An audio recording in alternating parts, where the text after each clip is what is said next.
You want to design a great logo. Cool. Here is the part nobody likes to hear. Your next logo will probably be bad. Not because you're useless, but because that is how you earn the good ones. Today, I will show you what actually makes designers better without sugarcoating it. When I started, I thought good designers had some secret genes. Turns out the gene is called showing up when your work still looks embarrassing. Today, we start with the boring, uncomfortable, necessary stuff. Creating something new and meaningful is not a trick you learn from one tutorial, especially in logo design.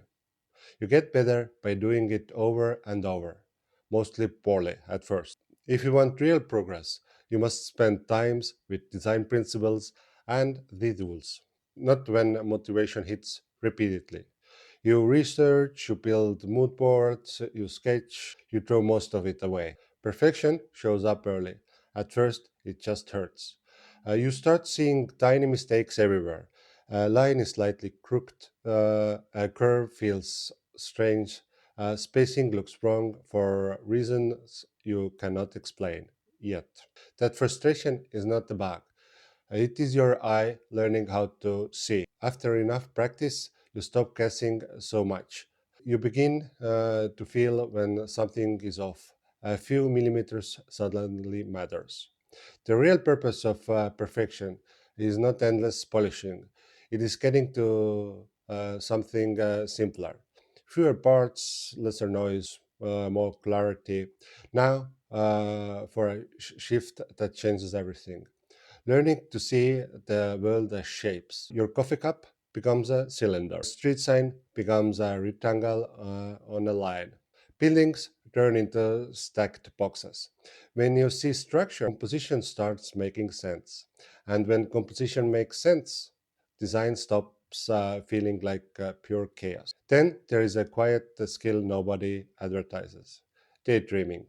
Your brain constantly absorbs shapes, letters, layouts, spacing. Most ideas at first are just remixes of what you already saw. Some of them are boring. That is normal. But if you keep looking deeper, strange shapes starts appearing.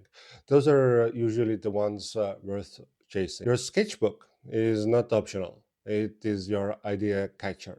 Some ideas only exist when your hand moves on paper. Not everything wants to be born on screen. And inspiration does not care about your schedule. It shows up in the subway, at the gym, while you wait for coffee. Your job is to notice it before it disappears again. Take photos, capture shadows, capture letters, capture out spacing in ads and signs. Most strong ideas start as a tiny accidents.